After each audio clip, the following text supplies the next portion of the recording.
Reliever Roundup and Bullpen Bonanza is brought to you by Sport Relay.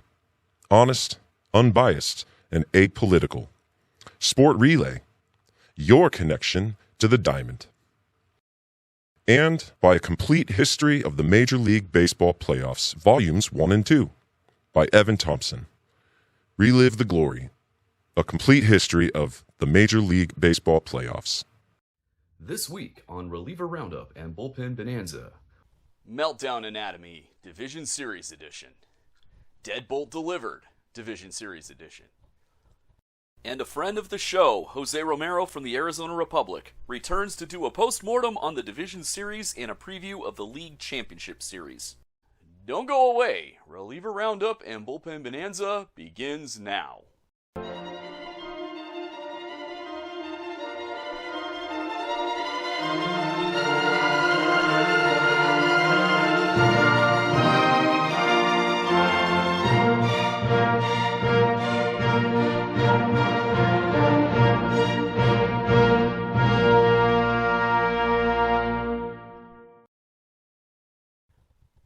Welcome to Reliever Roundup and Bullpen Bonanza. I'm your host, Evan Thompson, Editor-in-Chief, National Writer, and Athletics Writer at Sport Relay. I also wrote these two books, A Complete History of the Major League Baseball Playoffs, Volume 1, The Pre-Divisional Tiebreakers through 1976, and Volume 2, 1977 through 1984. Volume 2 also includes the 1978 AL East tiebreaker game between the Yankees and Red Sox, also known as the Bucky Dent game, and the 1980 NL West tiebreaker between the Astros and Dodgers, also known as the Joe Niekro game. If you're interested in ordering a copy or two, and right now would be a great time to do it since we're in the middle of the playoffs, there are links in the description box below this video. A fascinating set of division series if there ever was one. The Dodgers outlasted the Phillies 3-1. In each of their 3 losses, Phillies relievers lost the lead, suffering broken eggs in games 1 and 2, and becoming the first National League team, second team overall, joining the 2016 Rangers, to lose a playoff series on a walk-off error. The Blue Jays also won their series in 4, ousting the New York Yankees, whom they defeated 8 out of 13 times in the regular season. As for the other 2 series, 5-game dogfights. The Mariners and Tigers had 2 games go to extra innings. Their winner-take-all game lasted 15 innings before the Mariners finally triumphed in an instant classic. And the Brewers and Cubs both defended their home turf in all 5 games, with the Brewers eking out the Game 5 win Saturday night. Now in the American League Championship Series, beginning Sunday night, we have the 1977 expansion special, the Seattle Mariners and Toronto Blue Jays, the 2 teams born in the 1977 American League expansion. And in the National League Championship Series, we have a rematch of 2018's 7-gamer, the Milwaukee Brewers, with the best record in the National League, against the defending champion Los Angeles Dodgers. These should be 2 great series. Sometimes a relief unit implodes in 1/2 inning. Other times, the collapse stretches across frames, a slow-motion car crash you can't look away from. This week, we have both. One standard half-inning meltdown in Philadelphia, and one 73-point swing in New York that unfolded over 3 defensive innings. 2 games, 2 flavors of disaster. It's time for another installment of Meltdown Anatomy. Let's start in Philadelphia, where the Phillies were hosting the Dodgers in Game 1 of the National League Division Series. Here's the situation. The Phillies lead 3-2. Setup man David Robertson is facing the 8, 9, and 1 hitters. It is a goose egg scenario, it being a 1-run lead in the 7th inning or later. And the Phillies' win expectancy is 69%. Andy Pages immediately cut into that 69% cushion with a single to left, dropping the Phillies' win expectancy to 62%. Will Smith was then hit by a pitch, pushing Pages to second and slicing the win expectancy further to 52%. At that point, David Robertson was lifted for Matt Strom, a left-hander. Strom briefly steadied things by striking out Shohei Ohtani looking, which nudged the Phillies' win expectancy back up to 62%. When Mookie Betts popped out to third, the Phillies were back at 70% and seemingly out of danger. But Teoscar Hernandez flipped the inning on its head with a crushing 3-run homer to deep center, swinging the score to 5-3 Dodgers and the Phillies' win expectancy all the way down to 22%. Freddie Freeman's foul pop-up ended the frame, but the damage was done. The Phillies' win expectancy had collapsed from 69% at the start of the inning to only 23% at the end. Damage report, Mr. Spock. David Robertson entered in a goose egg scenario, 7th inning with a 1-run lead, put 2 on, and both scored. That gave him a broken egg since both were earned runs. Matt Strom entered the game in a goose egg scenario with 2 on. Both those runs scored, but he also gave up an earned run of his own because he allowed a 3-run homer. He also got a broken egg. It was the dreaded double whammy. The win expectancy swing, as we mentioned, went from 69% for the Phillies to 23%. That's a 46 percentage point drop. On to the Bronx for a multi-inning train wreck. It's the bottom of the 4th, the bottom of the 5th, and the bottom of the 6th. Blue Jays at Yankees on October 7th. This is Game 3 of the Division Series. Here's the situation. The Blue Jays lead 6-3. They had led 6-1, but they gave up 2 runs with the starter still in the game. That's why we started it here and not in the previous inning. Middle reliever Mason Fluharty is facing the 8, 9, and 1 hitters. Being only the 4th inning, this is not a goose egg scenario. Recall that goose eggs don't kick in until the 7th inning. Not only that, but the lead is too big since it's 3 runs. Maximum lead you can have with the bases empty when a reliever enters the game is 2 runs. At any rate, the Blue Jays' win expectancy is 79%. Anthony Volpe struck out swinging, briefly boosting the Jays' win expectancy to 82%, but that's as high as it got. Austin Wells reached on an error, and Trent Grisham walked, trimming the cushion to 75%. Mason Fluharty was pulled for Lewis Varland, who immediately yielded a 3-run homer to Aaron Judge that tied the game at 6 and slashed the Blue Jays' win expectancy to 47%. A flyout by Cody Bellinger and a strikeout of Ben Rice ended the inning with the Jays clinging to a 50-50 chance. In the top of the 5th, the Jays failed to capitalize, stranding a runner and slipping to 43% win expectancy. In the bottom half, Giancarlo Stanton struck out to open the frame, momentarily lifting the Jays to 46%. But Jazz Chisholm Jr. crushed a solo homer to right, giving the Yankees a 7-6 lead and cutting the Blue Jay win expectancy to 31%. Varland was replaced by Braden Fisher, who allowed a double to Ahmed Rosario, dropping the Jays to 27%, a strikeout of Volpe, raising the Jays to 30%, and then an RBI single by Austin Wells, where he tried to stretch it into a double but got cut down at second, that made it 8-6 Yankees and dropped the Blue Jays to 21%. The top of the 6th went quietly, a 1-2-3 inning that shaved the Blue Jays' win expectancy down to 15%. In the bottom half, Brendan Little replaced Fisher. After getting Grisham to line to center and intentionally walking Judge, he gave up a double to Bellinger that put runners on 2nd and 3rd with 1 out, dropping the Jays to 10%. Ben Rice's sacrifice fly scored Judge to make it 9-6, cutting the Blue Jay win expectancy to 9%. Yariel Rodriguez came on to finish the inning, inducing a ground out from Stanton, but the Blue Jays win expectancy sat at a measly 10% by the end of the frame. Damage report, Mr. Spock. So going by what the win expectancies were at the end of each half inning, the Blue Jays' win expectancy fell from 79% to 10% across 3 defensive innings. But if we go with the peak levels, it went from 82% with 1 out in the 4th to 9% with 2 outs in the 6th. So in fewer than 3 defensive innings, it dropped 73 percentage points. 1 inning or 3, the result is the same, a win expectancy cliff dive. The Phillies relief corps wore a double broken egg in the 7th, Robertson for putting 2 on, Strom for serving up the dagger known as the 3-run home run, meaning that Robertson and Strom both allowed earned runs in the inning. in a goose egg scenario. The Blue Jays, meanwhile, did not implode all at once. They bled leverage across 3 defensive innings. A 79% cushion increased briefly to 82%, but shrank to 9% before the end of the 6th. Different shapes, same story. Momentum doesn't just shift, it evaporates.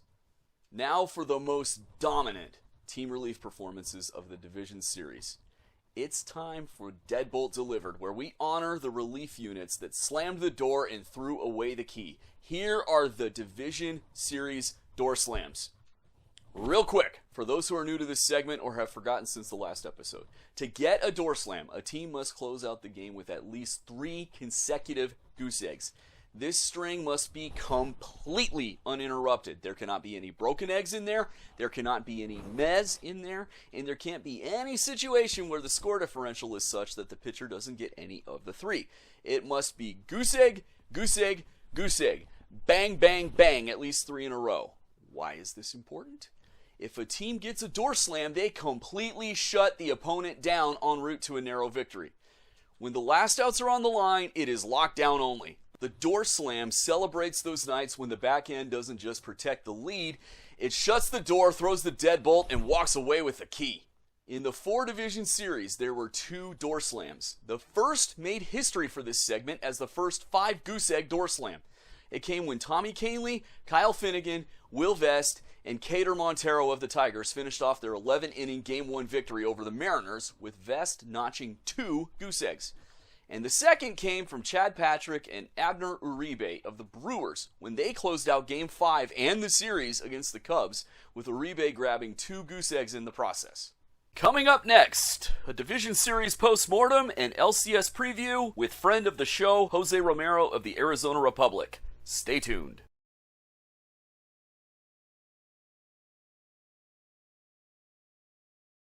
Welcome back to Reliever Roundup and Bullpen Bonanza, returning for the 3rd time, or returning for the 2nd time, I guess. It's his 3rd appearance.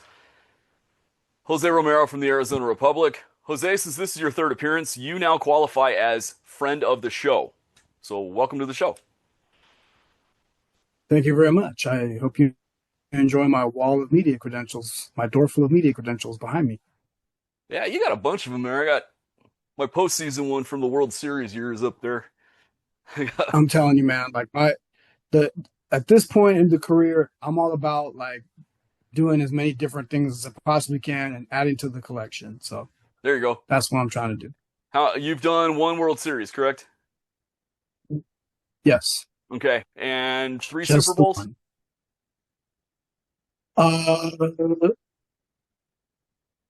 2. Well, 2 where I've been to the game, 3 total. There's 1 where I didn't go to the game. Okay, you covered it, but you didn't go to the game. Yes, you can call it 2 or 3. Okay, so you covered. Go ahead. I did stuff around the Super Bowl when New England played the Giants here. That was of course the David Tyree catch. I wasn't at that game, but I did several stories as a freelancer surrounding the game. I just didn't go to the game. Okay. Did you know that was the last catch he made in his entire NFL career? So what a heck of a way to go out, man. Yeah. Good for him. How many NBA finals have you done? 1. Okay. And no Stanley Cup finals, correct? No Stanley Cup, 2 WNBAs. At least 1 men's Final Four, because I remember you doing it. 1 men's Final Four, yep. Did that. Okay. Yeah, so it's been good. And then hopefully I'll do the women's Final Four coming up here in March or April of next year. Okay, and you did a few Fiesta Bowls too, right? Oh, yeah, a bunch of those. Maybe 9 of them. Probably. I want to say like 9 of them. Okay, so that's the one you've done the most then. It's Fiesta Bowl. Yeah. Of the Jewel events. A lot of CONCACAF Gold Cups of soccer. Yeah. It's a lot, man. Okay. Well, on to the baseball. We just finished the division series. Okay. We're recording this Monday. Last night, the Mariners played the Blue Jays in Game 1 of the ALCS, but we're focusing on the division series. What was your overall impression of the division series? First and foremost, I couldn't be happier for the Mariners. To have that go 5 games, to win it at home, to have that dang mascot fish win the race that's never won the race, the mascot race, to have everything just culminate in that one moment, one night, and everything, it finally all went their way after 20 some odd years. And that to me is what really stands out. It's just such a great story. And look what they're doing now. I mean, they're like, I was trying to think of a team that got hot and won it all. And the team that comes to mind was the Nationals. They got super hot at the end, when the postseason started, and just blew through everybody and won the World Series. And I feel like the Mariners have a little bit of that in them. I think the Nationals played one extra series because I think they were a wild card team. They were. But or at least they played one extra game, because maybe was it like one game at that point? Yeah, that was the one where they beat they got the winning hit off Josh Hader, and Trent Grisham made the error. San Diego. The ball when it was against Milwaukee. Oh, okay. Yeah, that was that one. So yeah, but I feel like the Nationals just got hot and blew through everybody, upset the Dodgers, and we're just unstoppable. And I feel like the Mariners have that sort of same thing going on right now. Okay. So that's the series. As good as I think the Phillies and Dodgers one was pretty good too. A lot of good pitching, a lot of nail biters at the end. But the Mariners series was really the best one. Okay. I had the Mariners and Tigers as the best division series as well. You probably know this, but I'll say it for our viewers. In the entire history of the American League Division Series, so the one they had in 1981, and then the permanent 2 per year that they've had since 1995, only 2 Game 5s have gone to extra innings, and the Mariners won both of them. The other one being the one where you walk to any Mariners fan and just say the double, and they know exactly what you're talking about. Oh, absolutely. Yep. Yeah. Yes. The Mariners are gonna play for the American League Championship. I don't believe it. Dave Niehaus, we love you, man. Miss you. One time somebody said to me, I love the way Dave Niehaus called that play. And my response was, I love the way Dave Niehaus called me walking out to go get my mail. He can make anything sound dramatic. Anything. He and Howard Cosell both had that trick where they can make a guy mowing his lawn sound dramatic, Cosell would be going, a fantastic display of landscaping artistry not seen since the Garden of Eden when the Lord spoke and it was so. But we're digressing there. That's pretty good. I also, by the way, before I ask the next question, I had the Cubs Brewers as second place, but not a close second because that series had some blowouts. Yeah. The Mariners and Tigers, they had 2 go to extras, and they had 1 blowout, but it was close until a certain point, and then somebody had a big inning. It was just, yeah. But anyway, in the division series, of the 8 teams who played, which one had the most effective relief unit? I have to say, I want to kind of give it to the Dodgers because those guys hung on for dear life. But the starters for the Dodgers were so good that that's kind of what gave the relievers a little bit of a cushion to work with. So I would say it was Seattle's because I don't think anybody gave up anything. Maybe a run or 2, but especially in that 15-inning marathon, guys kept coming in out of the bullpen and shutting it down. I thought, what's his name, Bazzardo. I thought they were going to get him. I thought they were going to get a run off of him. And somehow he managed to wiggle out of that jam, and then he pitched another inning. It was clean, and Brash was really good. Logan Gilbert came out of the rotation to the pen. He was great. Dan Wilson, all the moves, all the strings he pulled came up roses. So I'd say it was their bullpen that shined. Okay.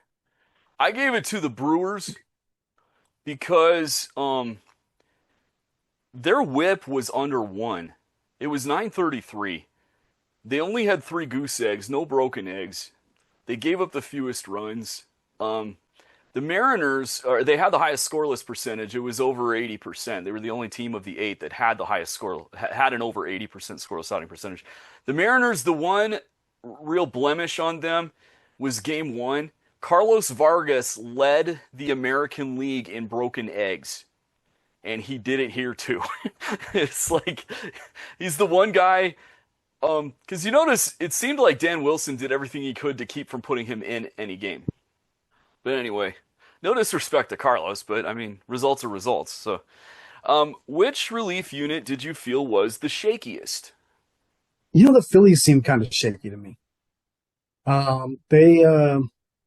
It seemed like their starting pitching was fairly good, and I think when it got to the pen, it was kind of like the Dodgers. You kind of didn't know what you were going to get. Like somebody was going to give up something.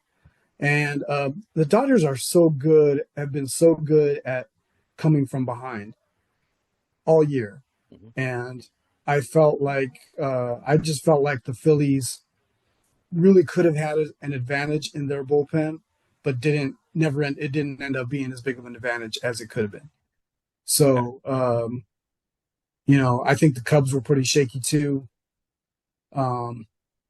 Yeah, I would say Phillies was probably the one to me that had, that could have been a lot better than what they were. I also had the Phillies. They had 4 goose eggs, but they had 3 broken eggs. So their ratio was 1.5, and the historical average is 3. So they were not even the historical average. They also, in their 3 losses, they had a broken egg in 2 of them. And the third one wasn't a broken egg because it was an unearned run. It was a meh. So, and, oh gosh. You got to feel for Kerkering. Yeah, that's too bad, man. Yeah. That's a tough way to go. He's such a nice kid, too. You can sit there and say, go to first, but and in the moment, man, you're just trying to get the ball and do something with it. Yeah, and he said after the game, he stood in front of his locker and took every question. He said after the game, his thought was it would be faster for him to just go straight to home instead of picking it up and turning and throwing across his body to first. He was just going for the quickest play, and in his brain, that's what he was thinking at the time. And he said it turned out to be the wrong move, but that's what I thought at the time. Yeah. And then Kim didn't even step on home plate. But to his credit, he turned before he went out to celebrate with the guys. He turned around and came back and stepped onto the base, and then went out and partied. But yes. I and maybe I got that wrong, but as far as I can tell, he didn't step on the base, and he doubled back around to do it. So I just wonder if. And you probably couldn't hear anybody screaming, tag him out, in the heat of that moment. But still, the Phillies still had an opportunity to get an out right there. Well, I think what happened, I may not be remembering correctly, but I'm pretty sure what I saw was Real Muto turn around to get the baseball, and while he was getting it, Kim turned around and went and touched the plate. And then Real Muto saw him touch the plate, and so he just walked out. So, yeah, it's over. Yes, it was over. So, yeah. Which relief unit was the luckiest? The Dodgers. Lucky in the sense that Phillies lineup is so good, and they really, really could have. I think the Phillies would be the first to say it. Their offense wasn't as good as it could have been, and that's a credit to the way the Dodgers pitched. The Dodgers bullpen was lucky because of what it went through late at the end of the season. They weren't getting it. They weren't getting the job done. They were shaky going into that Cincinnati series. Still were shaky in that series. And I thought the way that the Dodgers were going to win was to have to, get a lead and then get a big lead and hold on to it. But that bullpen somehow, managed to hold some pretty slim leads. So lucky for them. Okay. The team I had as the luckiest was the Blue Jays because the way they won games was exactly what you described. And, they did cough up. Remember that game 3 was 6-1 at one point. And that's right. And then they blew it. Yep. When the relievers started coming in, it was 6-3, and they lost 9-6. Every time there's a late inning scenario for the Blue Jays that's close, it seems like a coin toss. Every time. Jeff Hoffman, there are days where he is peak of his powers Eric Gagne, and there are days where he can't get a high school team out. There's no in between. So in Game 4, we saw the Jeff Hoffman that was Eric Gagne. We'll see what happens going forward. I haven't seen today's Mariners-Blue Jays game. I accidentally saw the score. I don't know what happened, though. I just saw that they won by a touchdown. So, anyway. Now, which relief pitcher did you believe was the most dominant from the division series? Andres Munoz, for sure. Came in and shut the door. I mean, and not just like, by the skin of his teeth. He dominated. He looked really, really sharp. The movement on the pitches was great. The fastball exploded. And he had a presence out there. And good for him, man, because, I know he had an injury. Like, I think he wanted to play in the World Baseball Classic, I remember a couple of years ago, and he didn't get a chance to do that. I'm sure he will next year when it comes back around. But, yeah, I'm happy for him. And one of those guys that you root for when you talk to somebody and you like him right away, right? So that's how it struck me with him. He just looked so sharp, and they really needed him so much to close out these games, and he's the guy, man. Yeah, recall that Munoz is the reason the Mariners felt comfortable trading Paul Sewald to the Diamondbacks 2 years ago. Got that one right. They had him in the wings waiting, and they're like, yeah, he's ready. We can trade Paul. Yeah, he was the setup guy. Yep. I was going back and forth between Munoz and Sasaki. I gave it to Sasaki because his whip was 188. That's a great call. I mean, you couldn't go wrong with it. He gave up. Sasaki was amazing. One hit. Gave one hit, didn't walk anybody. Munoz walked 2 guys, and I don't believe gave up any hits. I don't remember. But Sasaki's whip was 188 because he gave up 1 hit out of the 17 batters he faced in 5 1/3 innings. He had 4 games in relief. All 4 were goose eggs. Or no, I'm sorry. 4 games in relief. He had 5 goose eggs. And he had 5 strikeouts. I mean, he was absurd. But so was Munoz. But yeah, the tiebreaker was Sasaki had a lower whip. That was the only reason I gave it to him. So it could have been either question. So the 2 guys I wanted to highlight, we highlighted. There you go. Yeah, we know Game 1 was last night. We know Game 2 was today. I wrote my prediction down before Game 1. I wrote the Mariners for the American League Championship Series. Are you predicting the Mariners also? And I know you're such that you can predict with your head and not your heart. So, ALCS prediction. Yeah, I mean, they looked just clearing that hurdle, right? Getting past one series was so big for them. And how can you not how can they not take that momentum and ride it? And I don't see the Blue Jays as good as an offense as they have. I think their pitching is suspect in places. Got a couple of good starters. The bullpen, you talked about Hoffman, but I just think that the Mariners have the more complete team here, and I see them making it to the World Series as the American League champs for the first time ever. I will make one prediction here. The Blue Jays pen is going to blow a close game at some point in this series. It's going to happen. It will give the Mariners a win that the Blue Jays can't come back from. That's my prediction there. I may have egg on my face in the next episode, but I'm predicting that it will happen at least once. National League. I don't know who won today's game. I do know about the bizarre double play because Jason Stark asked me about it for his column. But I don't know what happened today with the Dodgers and Brewers. What's your prediction for the NLCS? I don't think the Brewers have enough to stop the Dodgers. I think the Dodgers have that whole experience factor. They have essentially the same team as last year. Their pitching staff is healthy. Their starting rotation is lights out right now. They've been incredibly tough. And maybe the bullpen now will kind of start to get out of its funk and come around and not make these games as shaky. That's the one if question right there. That's the, how is their bullpen going to perform? But the starting rotation has been great. We all know that those guys can hit. We all know that about their lineup and how good it is top to bottom. So I don't see the I don't see the Brewers as great as the Brewers have been this season.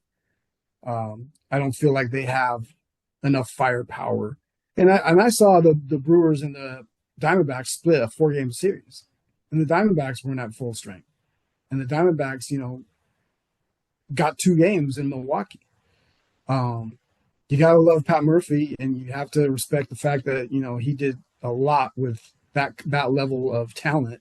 They didn't do anything at the trade deadline, and but it's all going to come back to get them at some point. Like, they're just not there yet. Maybe next year, maybe in a couple of years, they'll be able to topple the mighty Dodgers, but I don't think it's going to be this time.